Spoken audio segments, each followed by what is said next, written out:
पूछ रहा है सारा भारत कि कहां है भारत का विपक्ष। जब भारत के प्रधानमंत्री ने कल अमेरिकी राष्ट्रपति डोनाल्ड ट्रंप से बात करने के लिए मना कर दिया, वॉशिंगटन डीसी जाने के लिए मना कर दिया, कहां है वो विपक्ष जो कह रहा था कि अमेरिकी राष्ट्रपति डोनाल्ड ट्रंप ने भारत और पाकिस्तान के बीच कश्मीर को लेके इंटरवेंशन किया है। कहां है वो सारा विपक्ष जो पूछ रहा था नरेंद्र मोदी से कि क्यों अमेरिका इंटरवीन कर रहा, क्यों हम पाकिस्तान को जब मुंह की खिलाने के बाद उसको नेस्तनाबूद करते हैं तो क्यों हम वापस आ रहे हैं। तो आज उन सब का जवाब मिल गया। हम एक शांति प्रिय देश है, we don't have any doubt about it. Bharat शांति चाहता है, लेकिन पाकिस्तान ने जो अपनी नापाक हरकतें की थी उसके बाद पाकिस्तान को नाको चने चबाना जरूरी था। और आज जब भारत के प्रधानमंत्री ने नरेंद्र मोदी ने कैलगरी कनाडा से G7 की बैठक से वॉशिंगटन डीसी आने के लिए मना किया, तो वहीं है तो हमारा पड़ोसी, लेकिन पाकिस्तान एके आतंकिस्तान के आर्मी चीफ आसिम मुनीर जो इसी वॉशिंगटन डीसी में पिछले 6 दिनों से पड़े हुए थे at an unknown location because no one cares about it, क्योंकि उनका सिर्फ इस्तेमाल होना है। जैसे आप एक गाड़ी को रेंट करते हैं, वैसे वो अमेरिका ईरान के खिलाफ पाकिस्तान की सरजमीन को रेंट करने वाला है, इस्तेमाल करने वाला है, और उसका किराया वो दे देगा। दर्शकों, अंतरराष्ट्रीय समीकरण दिन ब दिन बदल रहे हैं। एवरी डे, हर दिन आप जब सुबह उठते हैं तो एक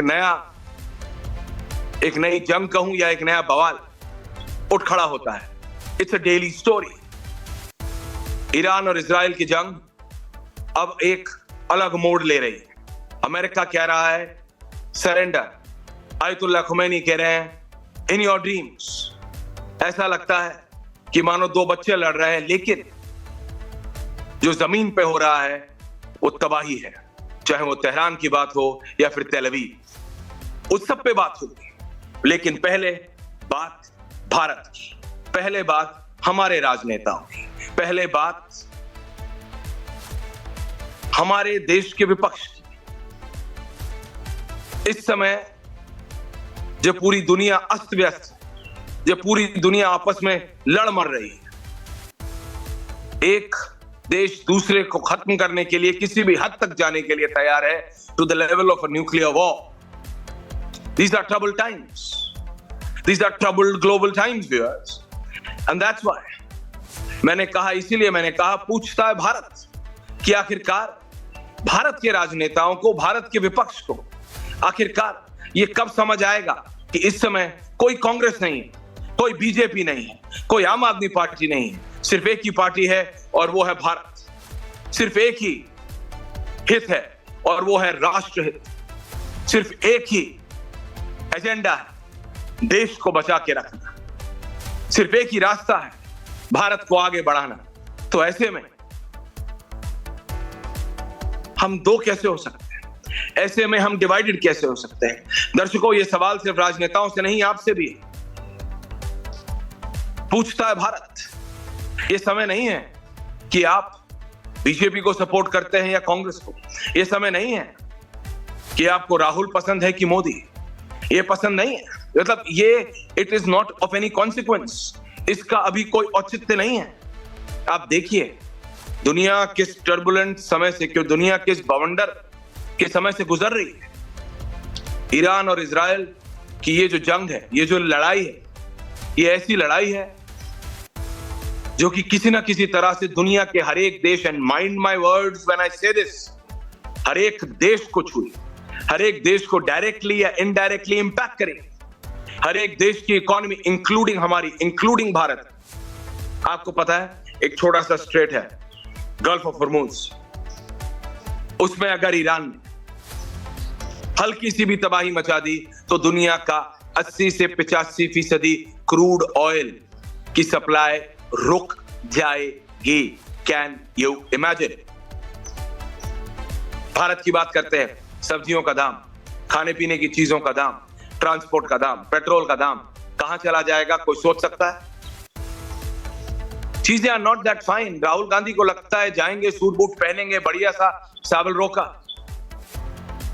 यूएस में जाके, यूके में जाके स्पीचेस देंगे, काम हो जाएगा। एंटी मोदी रैंट आखिरकार कब तक? आप बताइए, व्हाट इज योर व्यू? आप बताइए, how would you have handled the situation better? या तो ये राहुल गांधी बताएं, या तो ये भारत का विपक्ष बताए इस सिचुएशन में ईरान और इजराइल की। देखिए, आलोचना करना बहुत आसान है, चाहे आप अपनी जिंदगी में करें, मैं अपनी जिंदगी में करूं, या एक राजनेता करे, या वो करे जो कि देश की सर्वोच्च कुर्सी पर बैठना चाहता है। आलोचना करना आसान है, यू आर रॉन्ग, नहीं तूने सही नहीं की, नहीं तूने रास्ता गलत लिया। बात तब होती है जब आप बताएं कि नहीं, ये रास्ता बेहतर है, और किस लिए बेहतर है ये बताने का मादा है भारत के किसी भी और राजनेता में कि आप ईरान इजराइल की लड़ाई में, जंग में choose a side, take 100% Israel side, take 100% Iranian side. Can Rahul Gandhi do that? क्या कांग्रेस पार्टी कर सकती है? क्या भारत का विपक्ष कर सकता है? क्या हमें नहीं पता कि इजराइल के पीछे अमेरिका खड़ा है और ईरान के पीछे रशिया और चाइना? रशिया भारत का सबसे पुराना और ट्रस्टवर्दी मित्र है, वहीं अमेरिका बदलते समीकरण के साथ। डोनाल्ड ट्रंप एक ऐसे नेता है जिन्होंने पूरी हिस्ट्री बदल दी है। He deals with things very very differently, और उसका असर भारत पे भी पड़ा है, नहीं पड़ा? जब भारत और पाकिस्तान की जंग हुई, लिटरली भारत ने पाकिस्तान को नाको चने चबाए हमारे ब्रह्मोस ने, और उनका एक भी आने नहीं दिया S-400 और आकाश के चलते। अचानक एक दिन खबर आती है कि सीज फायर होने वाली है। आपको याद है, मुझे याद है, हम लोग न्यूज रूम में थे 3 दिन से,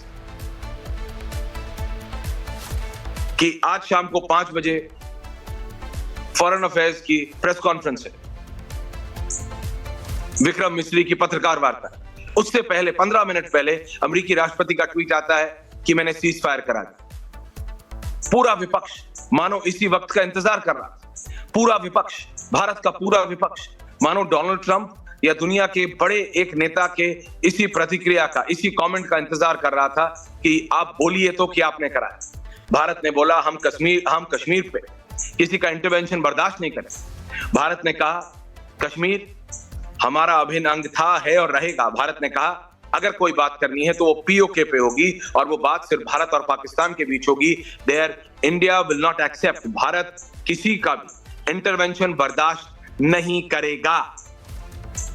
लेकिन उसके बाद भी, और ये बात राहुल गांधी को पता है, ये बात कांग्रेस को पता है, ऐसा नहीं कि ये बात राहुल गांधी को, मल्लिकार्जुन खड़गे को, सोनिया गांधी को, I know she is keeping unwell, all wishes to her health, but उनको पता है।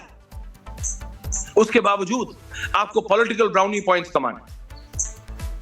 आपको पता है भारत और पाकिस्तान अकेला नहीं था, पाकिस्तान के पीछे तुर्की था, चाइना था, पाकिस्तान तो सिर्फ नाम था। जंग हम चीन से लड़ रहे थे, और ये बात भी सबको पता है। बच्चे नहीं है, लेकिन उसके बाद ट्रंप के जरिए आपको मोदी के ऊपर इल्जाम लगाना था।